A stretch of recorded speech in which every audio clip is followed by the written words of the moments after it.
Hey everyone, and welcome to the Alt+Tab show. We're live. We are absolutely live. I am Steve. This is obviously Paul, and we have a very special guest in store for you guys. You probably heard of him on a little website he has founded. It's called TechReport.com. Yes, indeed. So we are welcoming Scott Wasson from TechReport. Hey, Scott, how are you doing today? Oops. All right, how are you guys? We're doing fantastic. Okay, we got you up on the screen now. So everyone say hi to Scott.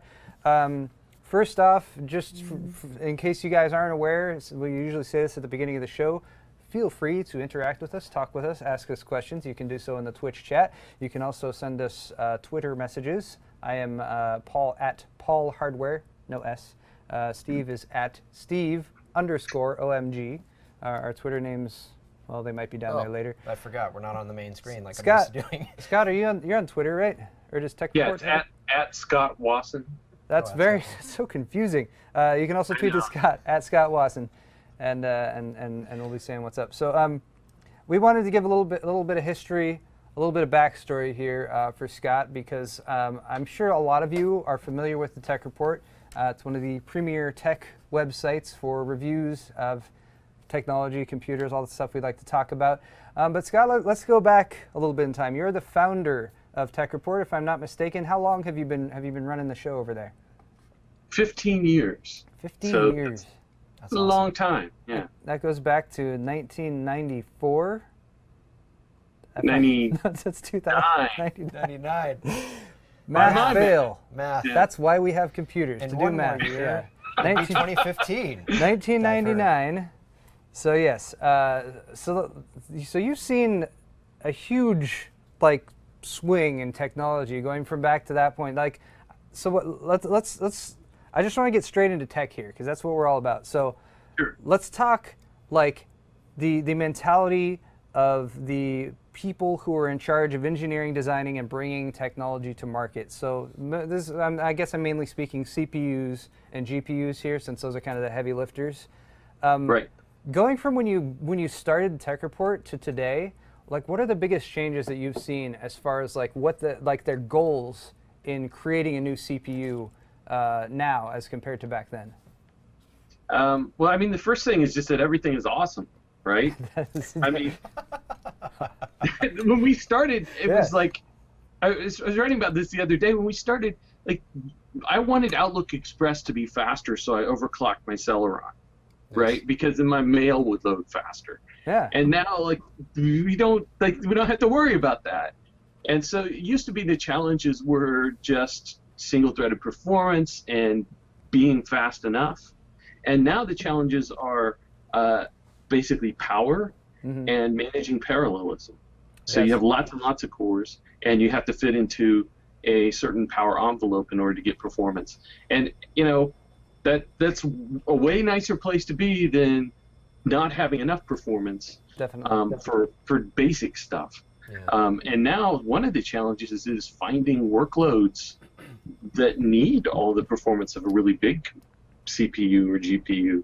And these guys are going into data centers and doing huge scientific analysis type of things just to sort of justify what we can do. And there are amazing things that are coming out of that. So it's not just looking for business, but man, I mean, it's really easy now to spend not much money and build a nice, fast PC for yourself that you're not going to complain about. To get a fast SSD and a quad-core processor, the mid-range graphics card, and you're good to go. And I've really kind of enjoyed, I mean, I know there's a lot of ins and outs to it, but I've kind of enjoyed watching the transition over from more power, crank up the frequency as high as it can go, to when they started to hit that kind of wall with frequency, where they're like, well, we can't really, we're getting up to 3 gigahertz, maybe 4 gigahertz, but we can't really realistically push it beyond that. They hit the thermal wall, they hit issues with manufacturing, and from there they've gone over to the parallelism, more cores. They're kind of expanding out breadth-wise instead of vertically. I don't know, however you want to look at that. And even GPU too. I mean, it's just the parallelism there. Graphics You're as trying well. to find something else to use all and that. then that has translated over to the software side of it. And like you said, just having software written that's multi-threaded that can actually take advantage of all the cores that you have available in a modern CPU these days. Not to mention even GPU processing and how much of a jump that has taken in past years. But then also going from that also to the like, hold on, we don't want to just make a 230 watt TDP processor and you know, just to push it as far as we can performance wise, but we want to find that balance between power consumption and performance to where we give you as much performance as you need, but hey, you know, your CPU is gonna, like, remember when CPUs didn't automatically downclock themselves? Like, you start to take these things for granted so much. But I'm just looking at, I'm like, you know, I go back 6-7 years, and you know, my computer being on all the time was a huge drain just because they didn't have this automatic throttling. You know, oh, the computer's idle, it's going to downclock to 400 megahertz or something like that. So I love all of these technologies that have been integrated. I think from an economics and a green, what's the word I'm looking for here? Yeah. That starts with E. Energy efficiency. Energy efficiency, yes, thank you, Scott. Energy efficiency and all that kind of thing. I really like where it's gone, and there's so much exciting stuff just on the horizon as well. I think even before this year is out, we're going to see some really cool new stuff launch at the same time. So that's a little bit of a kind of ethereal out there start to this show, but we do have some more specific topics that we wanted to discuss. So shall we jump into those? Let's dive right into that, actually. Some of these topics might even be derived directly from TechReport. Surprisingly, what we really did, Paul, is we just looked for the best stories we saw today on websites of recent. I mean, really, it's just all we needed to do was go straight to TechReport. It was crazy. Yeah, we just found everything we needed. It's fantastic. So it's a good thing we have the founder here to help us. Help us talk a little more about that. Scott's going to walk us through some of these stories because we have some good ones, and some of them are actually a little bit more technical. Right. So just to warn you guys, we're gonna be diving in here. We're gonna talk about microcode. Yeah, just going to warn you, you might have a great time today. Sorry about that. So we're going to start out with something that you may know actually if you've been following along with DirectX 12. Intel recently did a DirectX 12 demo at SIGGRAPH 2014.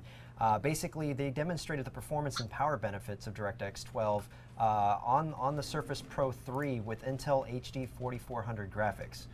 So wow. Here's one quick example of the demo. They basically lock the FPS, and they're running an Intel Asteroids demo. So basically, Intel, I guess, made this demo of about all these asteroids, and what they're trying to do is show the power reduction when switching over from DirectX 11 to DirectX 12. So close up, this is what it actually looks like when they turn it on. That's this drop here. So it's using this much power and drops down. Blue represents the CPU's power usage, and the red represents the GPU's power usage. So Scott, what did you want to say about DirectX 12 and a little bit about this demo? Yeah, this is interesting because the idea behind DirectX 12 is to lower the overhead primarily on the CPU to draw a scene, right? And so they're drawing a complex scene with all these asteroids, and there's just a lot of objects. It's just sort of arbitrarily something they created to show a complex scene. But because DirectX 12 can do the same work with less overhead on the CPU and can be more efficient in that way, then they get some benefits. And it's not something that you really think about entirely all the time, but when you have especially something like the Surface, where you have the graphics are integrated into the CPU, basically you share power between the graphics and the CPU cores. And when you can be more efficient on the CPU side of things, that actually frees up power budget for the GPU to run faster. Nice. And so the end result of this is, because they have lower CPU overhead with DirectX 12, they're putting out more frames per second with DirectX 12. So power savings translates into performance because power and performance are trading off against each other all the time. And it's a neat idea, and it just shows you that optimizing for CPU efficiency can actually benefit your overall performance even in graphics when you're thermally constrained. So I mean, this is obviously going to have a huge impact for integrated systems or something like the Surface, where you have the same chip handling both CPU processing and GPU processing to free up that power, like you said. Do you see the same type of benefit coming to desktop users who are using a discrete GPU, or should desktop users look more towards other benefits of DirectX 12 besides the things that it brings to mobile platforms? But you don't have the exact same benefit because in a desktop system, your CPU and your GPU usually have completely separate power budgets and cooling. But it is the case that in a lot of desktop systems, your overall performance is limited by the CPU overhead of DirectX 11 or DirectX 10 or 9 or whatever a game uses. And that's kind of become a sore spot. You know, we've watched as the consoles, the prior generation especially, aged and aged and aged, and PC games still kind of had the requirements edging up a little bit with some of the ports to the same thing, and that's just because there's more overhead on the PC. And so when you reduce overhead, you get more absolute performance. And the best thing about that, I think, is just that gaming is smoother, or you can buy a lower-end CPU and still get plenty of performance. So there's no reason like not to appreciate what happens with DirectX 12 on the desktop, but it's not the same thing in terms of the power budget. Okay. Yeah, I mean that's actually a good point, because being that if you're using a tablet, I mean, like you said, power budget's completely different. On your desktop, you're not really worried about how much power you're using per se. I mean, depending on the user and how often you leave your system running 24 hours a day, like an HTPC, for instance. But this is going to need to have as much power efficiency as possible. So my battery life is going to last as long as humanly possible. That's actually a really good point. Also, I brought up something about the FPS here. It actually shows jumping up from DirectX 11 on the same demo, running at 19 frames per second, and that's with I think it's something like 50,000 asteroids or something draw calls that are being used in this particular demo. But anyways, it jumps up from 19 frames per second to 33 frames per second in DirectX 12. I mean, I kind of recall the differences between, or one of the main differences I remember going between DirectX 9 to, let's say, like DirectX 11, when you had games that were running at the time DirectX 11 had come out. People were still using DirectX 9. I'm sure that was probably because of older console technology and developers just wanting to use something that would work on both. But DirectX 9 basically didn't look as good as 11 after 11 got really polished, and it did it a lot more efficiently. It was a lot faster. It was I guess less overhead for the computer to operate with resources, if I'm recalling properly, so. Yeah, I think in each case the new DirectX version usually maps better to how new GPUs want to. Oh, Scott, we might have lost you. In prior. Just a hiccup. Repeat that for 1 second. Okay. That last statement. I was just saying, I think that in each new DirectX version, you get to be more efficient just because you can program the GPU the way that newer GPUs want to operate, right? So they want to work a certain way, and newer versions of DirectX are kind of designed around that.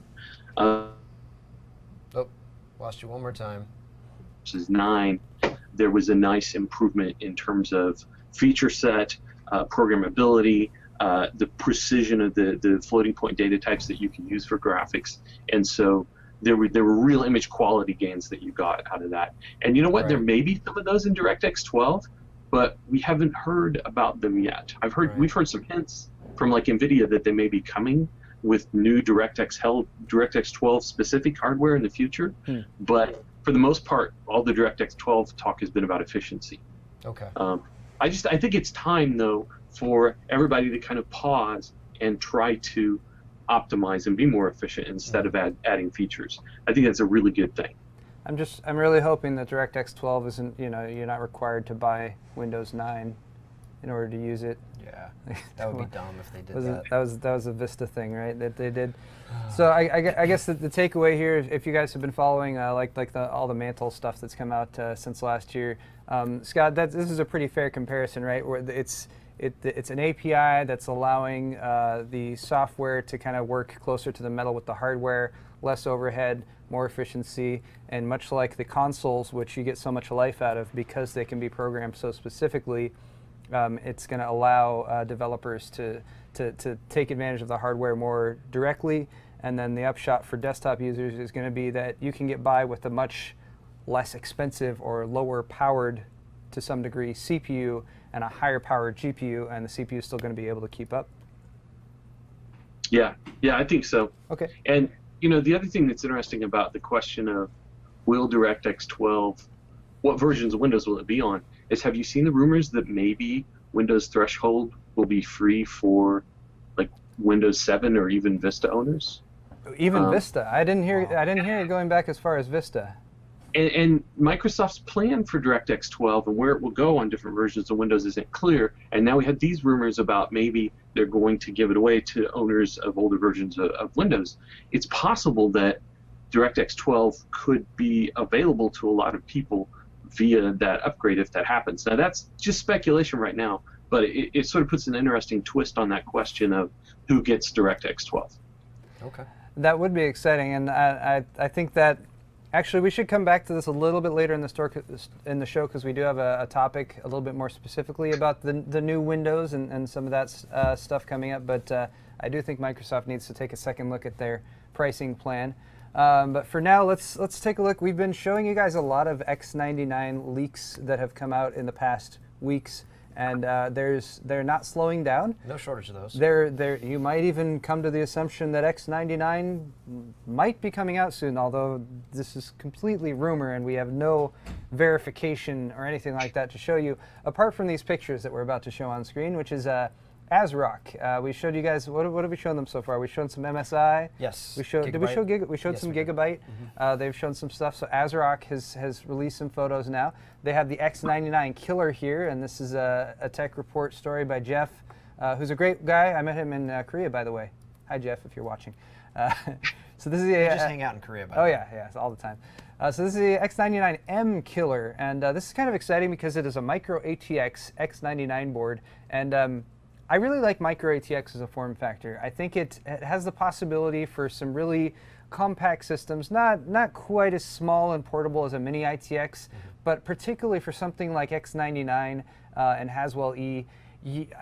I mean, even if you could fit it in mini ITX, I don't think it would make sense, because you've got so much PCI Express bandwidth, theoretically, possibly, and you're really limited if you just have a single expansion slot. So microATX, I think, is a nice sweet spot if you actually want to make a somewhat portable X99 system with a lot of power. The fact that it's an enthusiast platform and you're throwing it into X99 or throwing it into microATX, it's like, that's so compact for what you're getting. Yeah, but you still got some expansion. I'm not complaining. I'm saying, like, wow, you've really condensed power down to a small size. I mean, this is I don't know if I would use X99 per se for gaming because of the idea that there will possibly be, due to some rumors, that there will possibly be more bandwidth for PCIe lanes and multiple cards. Obviously, you're losing out on the opportunity to do that on this particular board, but it just you can do two-way. You can do But come on, you're going to compare two-way with this layout, proposed X99 to X. Well, I never recommend three-way anyway. I think 3- and 4-way is often a waste of money. You might as well just take those cards and make another computer with them. In my personal opinion, it's fun, but practically speaking. But Scott, you've had a chance to take a look at this board. What do you think of the Fatality X99M? I agree that it's amazing that they could fit all of this into this size of board. And the crazy thing about it is it really does have almost everything you need. I mean, like, I agree with you. Two-way SLI or Crossfire is as high as you want to go to get good results. And I'd kind of add to that I think you need to get the biggest GPU that you can afford before you double up. Yes. I don't really think that multi-GPU is the best option. Big GPU is a better option. But I mean, look at all the SATA ports. It's presumably, with 4 DIMMs, it's got all the bandwidth of X99 with DDR4. I'm expecting with DDR4 you could get a lot of really dense modules, so that you could have a lot of memory in those 4 slots.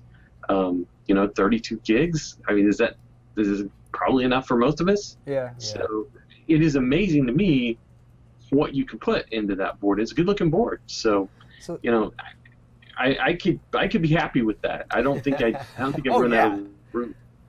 Oh, I'm sorry. I was just going to say, oh yeah, I completely agree with you. I'd be very happy with that. I always think about how much money I'd have to pay for that, but we don't know yet. We don't know anything about the prices of any of these things yet. So I'm very excited about the next generation of storage that's becoming available, and with both Z97 as well as theoretically with X99, and at least with these leaked photos that we're seeing M.2 ports, we're seeing SATA Express available. And the one thing actually I'm not seeing on this board is apparently SATA Express. I mean, unless it's tucked away in there and you can't really get a good look at those SATA ports. But we do have M.2 on this one. It's located right beneath the PCI Express expansion slot. And it looks like you can fit a lot of long cards there. So I do like that flexibility. Actually, the next board we're going to look at is from Evga. So this was actually... a second to load. Sorry. Not uncoincidentally, this is via Evga Jacob. Hi Jacob, if you're watching. Hi Jacob. So Jacob posted these over from a French website, some Evga leaked boards. They also have a microATX board here that we're looking at. Looks pretty well blacked out as far as the aesthetics go. I was hunting down the mSATA port on this one, and it's actually, Steve, I think if you click on the picture, it'll give you a bigger version of it. After we please wait for just a moment. Just a moment. Overclock. Started just us for a little bit. Overclock.net. This loaded way faster earlier before we. Okay, wait. So where is it? I lost it. Oh no. Okay, I'm sorry. No. It's here. So it's in the same location on this one. It's located right beneath the PC or the by 16 main PCI Express connector. But it looks like they're limited on the length there. That looks like only it's going to be an M.2 2242 maybe. And I think that's all. Yeah, the battery's in the way. It doesn't look like they have room for a longer card. So that does seem like a little bit limiting. But I don't know, Scott, do you think, am I going the wrong direction here, focusing too much on the storage capabilities here? I really like high-speed storage, so M.2 is very exciting for me. Oh no, I think storage is a really exciting thing that's happening now. Just the idea that we're going to be able to get around some of the limitations of SATA traditionally, and not just in terms of bandwidth, but maybe also latency too, could mean that things get exciting again. You know, when you got your first SSD and it was like, I'm never going back because this is a better way to have it. You know, with just SATA as it is right now, we just kind of want to tell people just buy the best cost per gigabyte SSD because there's not much performance difference for the most part. But this takes it to a whole new level, and it means that a lot of the limitations that we're kind of used to on performance are going to go away again. So now I'm all for it. So yeah, I get why you're fixating on that, and it's tough with motherboards because they have gotten pretty good. There aren't as many problems as there used to be. And so you kind of start fixating on those little things like Geoff, who does our motherboard reviews, is big into the fan control stuff. How good is the fan control? And it's still an issue, but it's a lot better than it used to be. And now storage is becoming a thing. So I get it. So you're saying that going from having to move jumpers to make sure that everything wasn't sharing the same IRQ is better? You're saying that's better, Scott? Steve, we're not supposed to speak of that. Okay. It is a lot better. Well, and EFI BIOSes, which were ugly when they started, have become way better than the original old BIOS, and we're in a good place. I think I'm just tired of benchmarking SSDs, which I feel like for the past 3 years. I'm like, hey, here's another SSD. It can do between 500 and 550 megabytes per second sequential reads and writes. Again. Right. Yeah, like this, the 850 Pro came out from Samsung, and they have this new vertical vertical 3D VNAND, and it's really cool technology, and they explain it all, and you're like, this is amazing. But then they're like, and the product we have for it is still SATA Rev 3 bottlenecked. And I'm like, this NAND sounds amazing. You need to put it in something more. But I think, from my understanding, the adoption rates of the new platforms, particularly that have native support for M.2, they're kind of waiting until those are a bit more widespread so that they have a bit more people out there in the market to be able to sell them to. But still very exciting, and I'm looking forward to a board with a PCI Express Gen 3, like a by 4 connection, and you just drop in an M.2 SSD that can do like 1,500 megabytes per second both ways. Like, yeah, that's reasonable, right? Yeah, it'd be awesome. Gen 3? Isn't that what that picture of the ASRock board may or may not have? Okay. But that's theoretical. That board might not exist. It could just be a very, very cleverly doctored CGI photograph there. We can't acknowledge any of this besides being rumor at this point. So my message directly to Nick Shea on Facebook might not be, or might be directly ignored. Okay, I'm just curious. All right, that's fine. If you want to incriminate yourself, Steve, you go right ahead. Okay. I really need to delete that post. All right, so moving right along, we have another story, of course, from TechReport, because this is awesome. I guess Geoff had gone to SIGGRAPH. I guess he's there right now, right? He lives in Vancouver, so he dropped by a couple times, several meetings up there, and yeah, SIGGRAPH's in Vancouver this year. So wow, that worked out. So he apparently had a little meeting with someone up there about FreeSync monitors and the fact that they're going to be sampling out next month, as well as starting to be sold to the general public by next year. Next year, I think he said 2015 Q1, Q2. Yeah, that's what it looks like. So Richard Huddy spoke at the show, and then he had a personal interview with him. Have you talked at all with Geoff about this? Have you heard anything directly from him? Not a lot. I actually have read the story like you guys. Okay. So. but look, I mean, this is interesting because FreeSync, which is sort of Project FreeSync, is AMD's answer to Nvidia's G-Sync, right. And it's really kind of enabling monitors that are based on a standard that they've kind of pushed through VESA, which is a industry standards body called Adaptive Sync.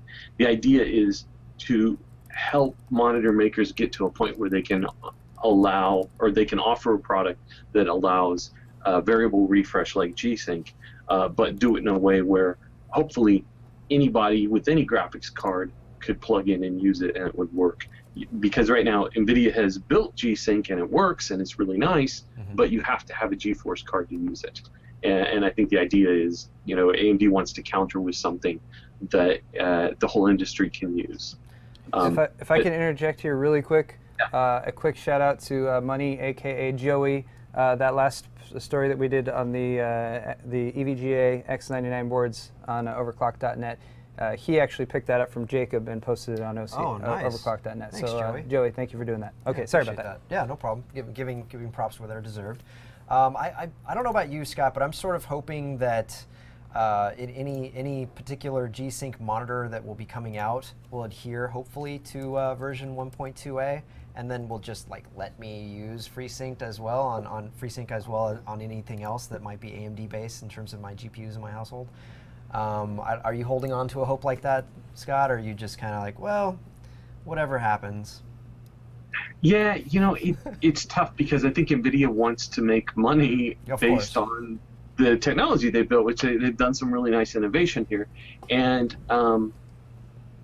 we don't know how long it will be for sure. I mean, we've got a time frame of next year for FreeSync type monitors shipping, but these things do get delayed. G-Sync itself was delayed from mid-year to now. So I'm not sure what the situation is going to be. What I'll tell you is that the current G-Sync modules that are in monitors, including this one over here that I need to review. Oh, room tour. Finish my review. Oh, yeah, we're gonna have you remind us to do a room tour, Scott, too. That's the Asus one. That's awesome.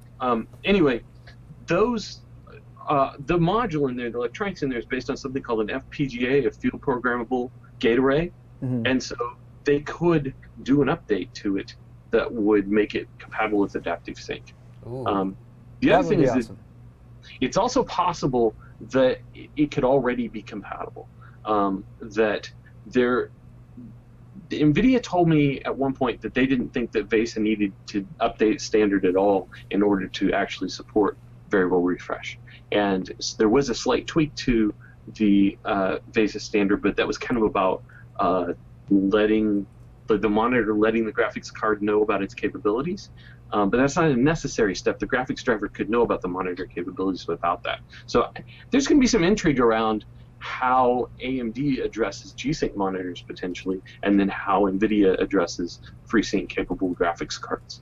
And I don't know what's going to happen. I think they could win a lot of fan support by just saying, "Hey guys, we've worked on this technology. We want to bring it public, and you know what? We're offering it for Nvidia to integrate." Like, I feel like because I know there's a lot of kind of game that goes on back and forth there. If you follow AMD Roy on Twitter, I mean, there's just constant. I almost feel like it's good natured for the most part.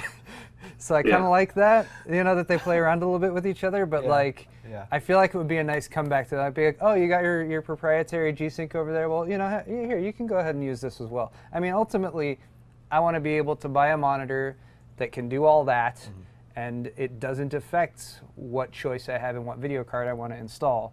I think that's what everyone really wants.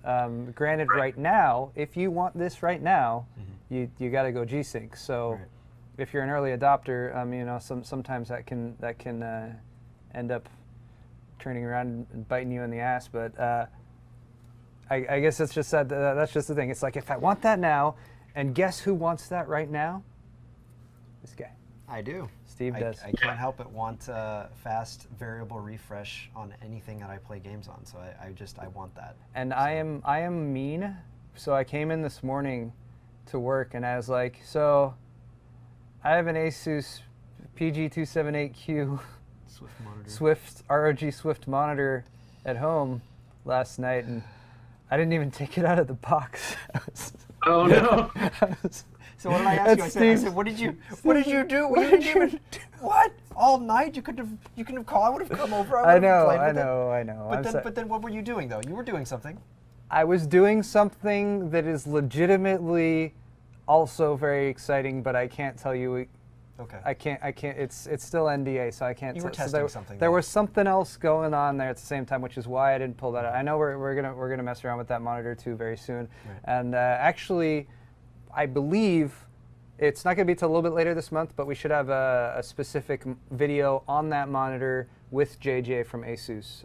So any little intricacies or details about that you guys don't already know and want to ask, keep that on your mind, because we'll be doing that. And JJ, if JJ doesn't know it, then that knowledge does not exist in the universe. That's pretty. That's kind of how I go. Have you met JJ, Scott? Oh yeah. Yeah. Okay. He came out and visited my office. He's been here. Oh yeah. Hanging out. Nice. Yeah. So actually, let's segue then. When Scott first joined us, we were doing a little bit of pre-show testing and everything. Scott was like, "Oh yeah, and here's kind of like my den."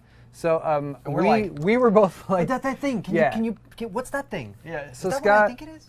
if you don't mind, Scott's got a webcam going on right now, but if you don't mind, could you just give us kind of a quick sweep of that wonderful, glorious room full of technology that you're in, and kind of how you have things set up for kind of doing your day-to-day work? Sure. Awesome. My wife would kill me, but all of it looks amazing.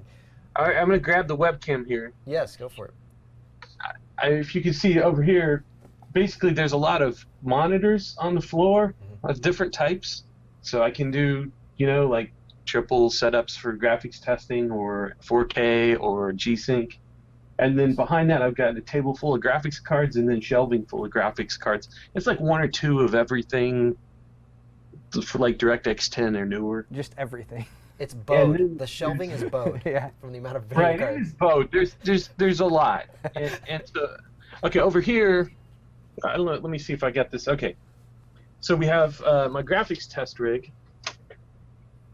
So we've actually got the G-Sync monitor here, which I'm working on the review. And we have two mounted, it's hard to see them. There we go. Two different GPU rigs. And so the GPU rigs are, one is a Radeon, it's got the R9 295X2 in it, and the other is GeForce. Okay. And then this big monitor here is on a rig that's down under the table. That's my FCAT setup. I can capture every frame of video that comes out of the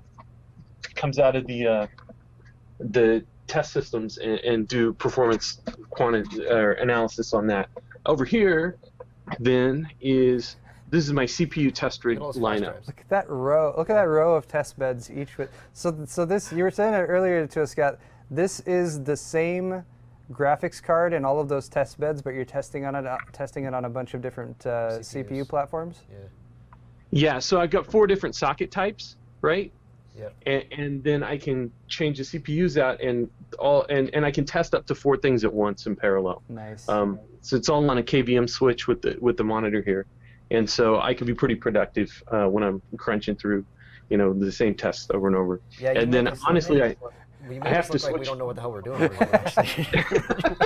I think we were in Paul's stuff, and I'm like, this is awesome. When I first got here, I look at your stuff, and I'm like, Paul, we really need to upgrade our setup. I think it's organized. That's the thing. Yes. Everything looks like it has a place, and that's my problem. People keep bringing boxes in here and setting around. It's actually not as bad as it used to be. I'm just making excuses.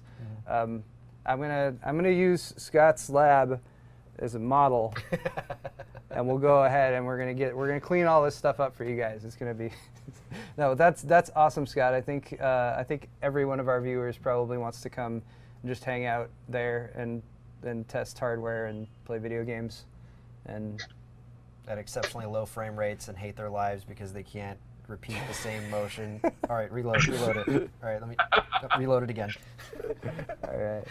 All right. So that's pretty awesome. I think maybe could we answer some questions now? Yeah, Chat, Twitter. We asked people to ask us stuff. Sure. 40 minutes or so ago, and now we should follow up on that. See, what happens, Scott, is we typically get so interested in talking with you, our guests, that we completely forget about the other things we usually do to fill our time, like talk to the audience. So that's all right. So if you guys want to tweet us questions, do so right now. We're going to take a look at them. Immediately. I have a few lined up that some folks sent over. Nocturne Kitty, hello. Thank you for joining us despite your headache. Also, James Rogers, thank you for watching us. James watches us on his HD TV with his Brix Pro from Landfest box. Oh, nice. Leon and Irene would be so excited. That's beautiful. That's awesome. Beautiful. All right, here's a question from Damon Bruckheimer. The best APU/motherboard for FM2+ overclocking, not just gaming. He's considering the Asus Crossblade Ranger. I think, Scott, you might have some more. I've tested just a couple FM2+ boards, but I haven't done a ton of overclocking actually on that platform. Would you have any recommendations here? FM2+ boards specifically for overclocking, but also gaming. I haven't tested a bunch of them. I think the most important thing is to answer the CPU question, which is that you want the A1070 at 50K. Yeah. Right. Because that's the one that's unlocked. That is the fastest one. So that's the way to go there. In terms of the motherboard, that Ranger looks nice. The only issue I have is that's kind of a mid-range APU. It's the fastest one that AMD has, but it's not a very expensive thing. Yeah. And that's an expensive motherboard for kind of a mid-range CPU, basically. And I think you can get good overclocking results on mid-range board. I don't think you have to spend that much. Nothing wrong with that if that's what you want to get, but one of the more mid-range boards will probably get you everything that CPU has to offer, unless you're going to real extremes with cooling, right? And then you might need one of the boards that has all the high-end tweaks and things. This is a question I feel like comes up with a lot of just as far as when you're parting out a build and you're deciding, okay, I want to go with this part, and you have sort of a dollar amount that goes there. Picking other hardware that kind of lines up with that, I feel like is important to some degree. So for instance, the Intel Pentium Anniversary Edition, we've done a little bit of testing with, and I've had people ask me, like, would an H100i work with that? And I'm like, that cooler costs more than the processor, like, and you're not going to get $100 worth of performance out of overclocking it with a high-end cooler on that. So I think that's some good advice. Again, this is something probably where since none of us have as much direct experience with overclocking on this, maybe check out the forums if you want to have an egg expert from Newegg, or if you want to maybe post some questions over on TechReport, or any of the other fantastic tech forums that are out there. You might be able to get a little bit more information on that, specifically with overclocking, because I don't believe, actually I'm pretty much sure the FM2+ APUs don't have anything akin to the fiber with like the Haswell. Do they Scott? They don't have integrated. They don't have integrated voltage regulators. No. Yeah, because that's one thing. If you were asking about the new mainstream Intel platforms, we could say you can buy the lowest end motherboard there, and as long as you're not doing like exotic liquid nitrogen stuff with it, it will overclock just as well as the $250, $300 boards. Power delivery with those is really not much of an issue.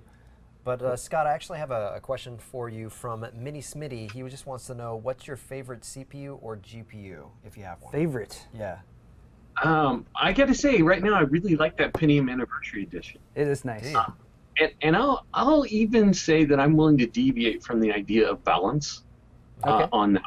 In our recent system guide, we actually had a build around that processor, which you can get for like $60 at Micro Center. Oh, but Newegg. Oh, that's fine. That's fine. Don't worry about it. Not that anyone ever shops there. They run these deals. It's super cheap, and it's $72 for that chip. Like the most you'll pay, I think. Yeah. And you can overclock it. It's dual cores. You can overclock to like 4.7, 4.8 gigahertz. And, you know, I am happy to put a lot of pretty nice like GPU and motherboard and things around that, because at the end of the day, I think the performance could be really good. You think about it this way: if you have two 4.8 gigahertz cores, as long as like because people worry about having two cores, right? Because not everybody's used to having four. If you have two cores that fast, your kind of performance floor is basically like a 2.4 gigahertz Haswell quad, because you have double the single thread performance of the 2.4 at 4.8, basically. And so for a lot of things, you know, the OS does a pretty good job of multitasking and switching, you know, between threads.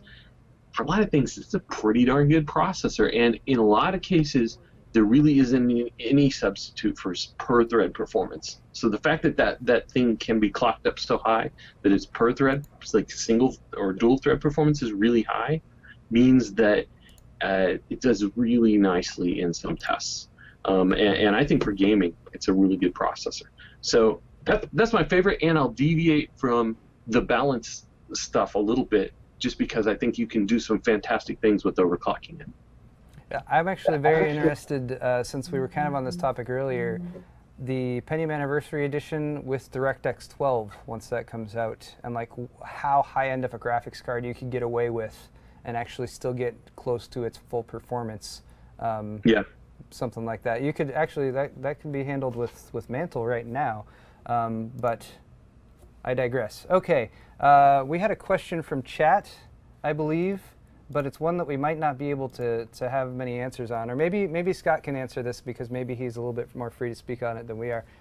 Rachel, what was that question? The question is, I think TL Weeks asked, will DDR4 high latencies cancel out the benefits of the frequency bump? Okay, Scott, the question is, will DDR4 high latencies cancel out the benefits of the frequency bump? I think it's not just frequency, though. It's also bandwidth, right? Doesn't DDR4 have more bandwidth? So maybe that's going to be a better... Theoretically, if it even exists. Frequency gives you the bandwidth, right?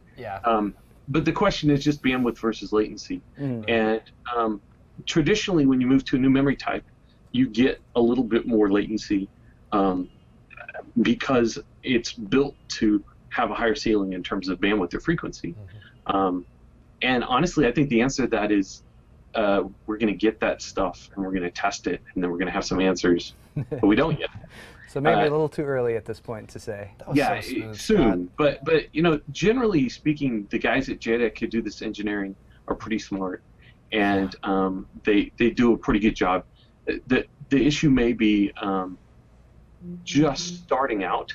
That trade-off may not look great, but the thing is, there's a lot more headroom in DDR4. So a year, 2, 3 years down the road, that trade-off will start to look a lot better, and then it's just sort of a question of, will those first DDR platforms perform well? Honestly, with the amount of cache that you tend to have on a high-end chip like a Core i7 Extreme, I don't think it's going to be a big problem. Nice. All right, so that's probably about as much as or as well as we can answer that question for right now, at least. Steve, you got any Any other cues lined up for us? Yeah, Jay's 2 cents is really upset right now. He can't get connected to our stream very well because we're not transcoding properly right now. We need to send information. I need to send an email to John over at Twitch. Hopefully he'll help us out. I know you guys have been kind of having some problems lately with that. The transcoding's not kicking up, so you're not getting any options to lower your resolutions, and we apologize about that. But yeah, we'll look into that a little bit further. That being said, Paul, do you have anything else? Let's see. While you do that. As far as direct tech questions, Trey TV's asking, did you hear about Google Classroom? I have not heard about Google Classroom. Have you heard about Google Classroom? I have not either. No. None of us have any idea what you're talking about. Let me Google that real quick.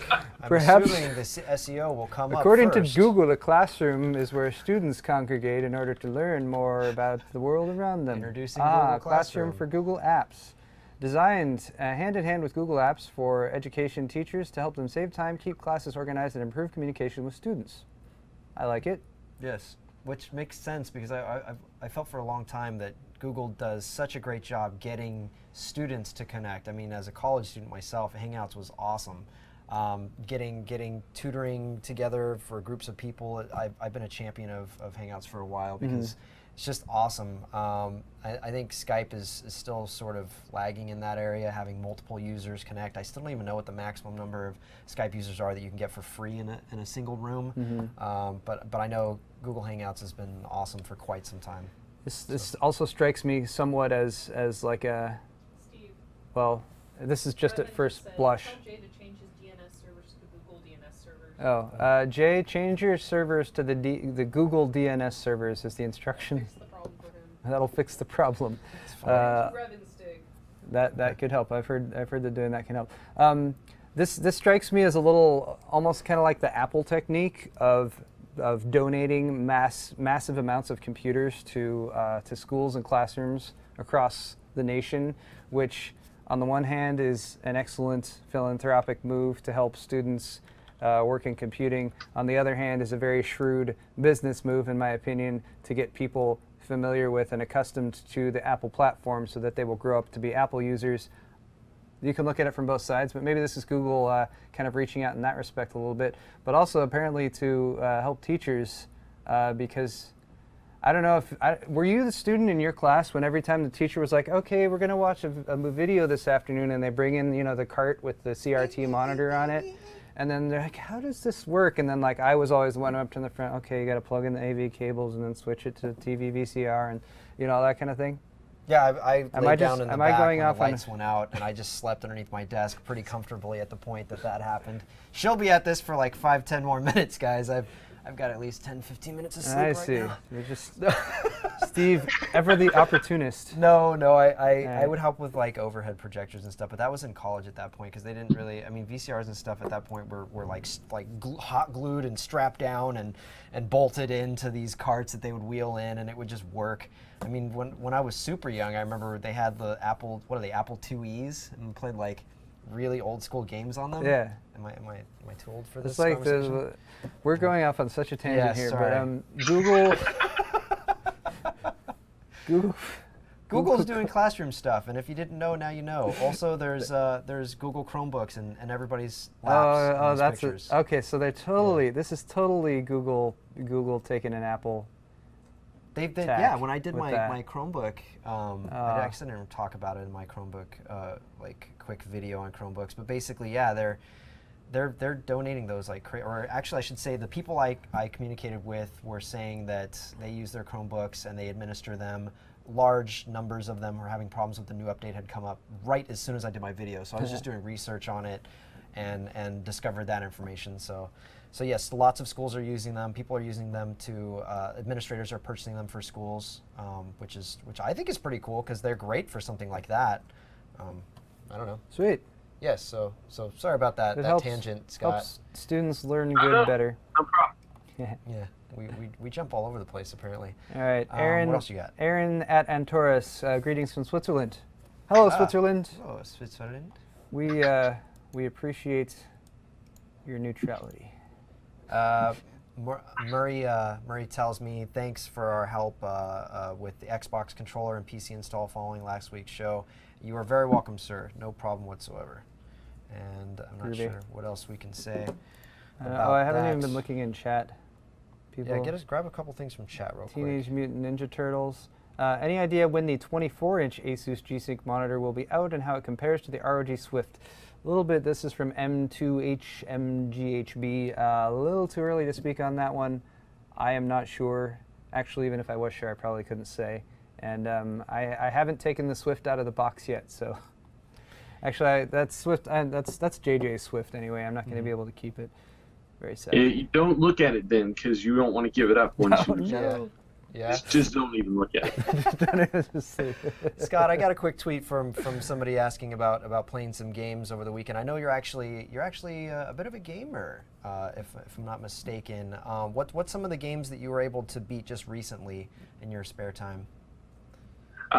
Well, I've been playing. I haven't finished all of the chapters. I've been playing The Wolf Among Us, which is kind of unusual. It's one of these Telltale games. So good.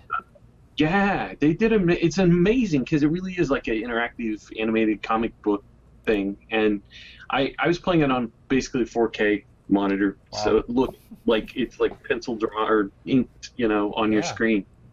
Amazing. And before that, I finished the Tomb Raider reboot, which I kind of had to go back and do. I was kind of catching up on some stuff. I did that, and then I did Mirror's Edge over this summer, which I had never really finished Mirror's Edge, which is a good game, a great game, really. Good game too. Yeah, I'm excited. There's a game called Dying Light. I'm not sure how much you subscribe to the zombie universe or how much you enjoy that. It's basically Mirror's Edge meets Dead Island.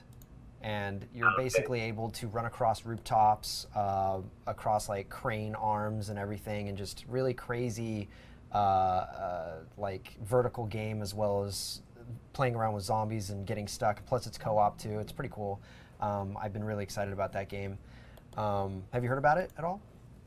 I really haven't. And I have to say, I kind of have a blind spot for zombie games. There are too many. Yes.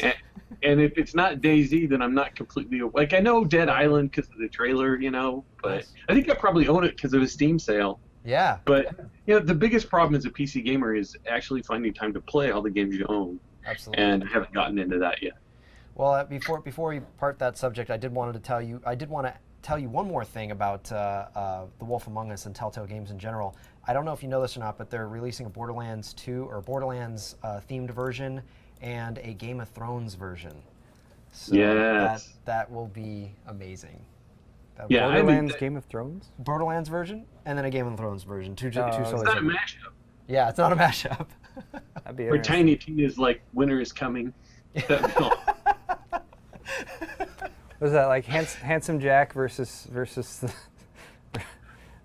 damn it, what's his name? The big guy.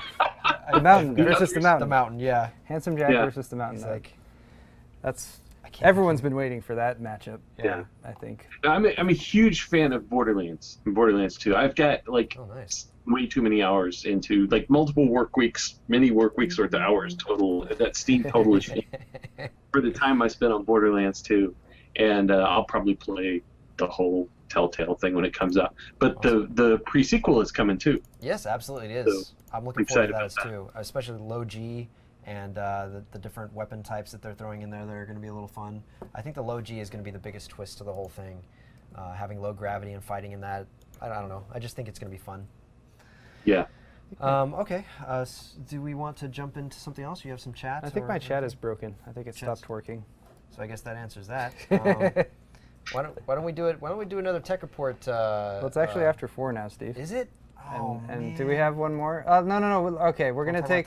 We got 5 minutes. No. I want to do the tech report one. Okay. Corsair has a new case that launched this morning. If you guys want to check it out, it's called the AIR 240. It's a smaller version of the AIR 540. Okay, amazing. But this is the story that when we first started talking to Scott, we're like, there's not a whole lot going on this week, and he's like, actually. I don't know if you've heard of a website I run and we have some articles on TechReport. All right, so oh wait, this is the AMD one. All right, so there's an AMD one, there's an Intel one. Intel has released some more information about Broadwell, and Scott has an article on that on TechReport. I think we're not going to have time to get into that, but guys, check it out because that's very exciting. Broadwell is exciting. It's going to be new soon. Okay, yes. But let's talk about this other one, Scott. This is the Denver CPU core. So this is Nvidia. If you guys aren't familiar, you guys are familiar with Nvidia. They have the Tegra chips that they're making with which are SoCs, which they've integrated into stuff like tablets and the Nvidia Shield and the Nvidia Shield tablets, and they're very powerful. They have Nvidia's graphics know-how built into them, so they're pretty strong. Now, the one thing that they have been using is ARM cores in the Tegra chips, but Nvidia has actually been developing their own ARM core, and now with this new Denver CPU core, as it's called, they're potentially going to be releasing a new Tegra chip. I don't know if it's not still going to be the Tegra K1. I don't think it'll probably have. It's a variant. It's a variant. Okay, so 64-bit variant of the Tegra K1, and that's about as much as I can say about it right now. But Scott actually wrote this article. Yeah. So Scott, what more can you tell us about the Denver cores?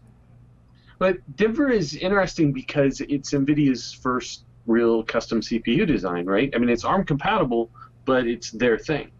And at Hot Chips, which is a symposium that on chips where sort of engineers and architects get together and talk about these things, they gave kind of a reveal of what Denver looks like. And they're making some pretty strong performance claims for it. They're saying that it performs, in terms of instructions per clock, on par with Intel's latest big cores like Haswell, which is a bold thing to say. There aren't many CPUs out there that do that. Right. And one of the interesting things about it is how they got that performance, which is they use a different type of scheme than everybody else. They have a relatively simple execution engine that does not reorder instructions. It does not execute them out of order. It simply runs them through a pipeline, and it's a wide pipeline. It can execute up to 7 instructions per clock. Okay. But what they do then is they actually they have an internal language of instructions and operations in their chip that is not ARM, and they translate ARM instructions from its native instruction set to their internal instruction set. In the process of doing that, they do reordering and rescheduling to extract as much performance as they can out of the chip when it comes time to execute. This is called binary translation, and it's something you guys remember Transmeta? Yeah, actually. They tried to do that with an x86 compatible core. So this is NVIDIA doing this, coming back to this scheme, which is sometimes used for emulation, but isn't usually used for everyday execution and performance optimization. And so basically there's kind of a software compiler layer that runs at a lower level than the operating system that feeds the Denver core its instructions, and that is what they're trying to use to get more performance. I think it's really going to be interesting to test because the peak performance of this could be really high. The question is whether the average performance, the everyday performance, and all the workloads that you would use it for is good, because any chip like this is doing dynamic binary translation could be sensitive to difficult instruction streams that have a lot of dependencies or a lot of variation in them, and it could slow down. Right. And so it could have uneven performance, and it might not be all that great overall for use in things like tablets and client systems. It's also possible that they pulled it off, and that their claims about being similar to Haswell in terms of instructions per clock generally do work out. And if so, that's a pretty significant thing. You know, I wouldn't entirely bet against them, because the way their GPUs execute code now, especially like with Kepler and Maxwell, they do a lot of optimization in software before they run things through the machine. And they have gotten some really nice power efficiency out of doing that and some very good performance. GPUs and CPUs are different, but I think there are a lot of smart people at NVIDIA who work in that domain. And so I'm really fascinated to see how this thing turns out once we get our hands on a tablet or something that actually has this core. So I was reading a little bit about it, and it seems like one perception of this might be, so I'm writing something in hardware that's going to take one language and then translate it to another language, hope that the translation works perfectly, then execute. And there's a lot that can go wrong just in the translation portion. So I could see there being issues just with that alone. I mean, is that what the consensus is in terms of some people worrying about this? I don't know. I think just the question is whether the software translation can make up for the fact that the hardware execution engine is fairly simple.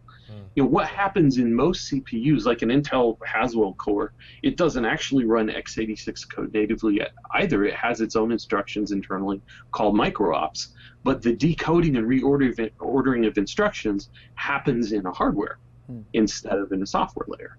And so dynamically all the time as a big core, also a bulldozer core, one of the later ones from AMD, does the same thing.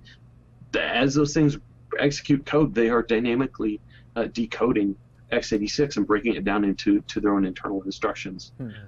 This is just a different approach because it's using software. And so we just have to see. Nobody has done this well before on a really big scale core that I'm aware of, and so it will be an innovation if they've done it well, and I don't think we can know until we test it. Wow. And then I guess the question then would be, when can we test it? Did they give any kind of time frame as far as when they might actually be coming out with products available? They said later this year for the Tegra K164, which is the name of the version of the SoC that has a dimmer core in it. All right. So, yeah, I could see there being like a Shield tablet version that has that, and it'd be the one to get. I mean, with Android L coming, 64-bit is going to be the thing, right and more memory, and so yeah, this looks interesting. Excellent. Awesome. Well, we'll keep our eye out for that too, and I'm sure Scott, you'll have some additional information and reviews on those products when they eventually come out. So that should probably wrap it up for the show. We went a little bit long today, but thanks for sticking around with us, guys. And Scott, thank you so much for coming and joining us on the show today. Hey, sure, anytime, guys. Thanks for having me. No problem. Thank you so much once again, Scott. All right, so stay tuned. Of course, next week we'll be bringing you guys Yoked on Tuesday and Thursday, Q&A on Wednesday, another Alt+Tab show on Friday. If you guys are going to watch the WAN show today, we always send the WAN show a message. I'm actually not sure if I haven't been keeping up with Linus. I don't know if he's going to be back or not. But I'm actually going to give a positive message. If Linus is there, just tell him congratulations. We did that last time. Okay. Dang it. Tell him congratulations again from Paul. All that. Tell him congratulations from Paul this time, very specifically. Paul and Scott. Paul and Scott say congratulations. But otherwise, if you guys want to follow Scott, of course, you can go to TechReport.com, as well as follow him on Twitter at Scott Wasson. So thanks again, guys, for watching, and we'll see you guys very soon.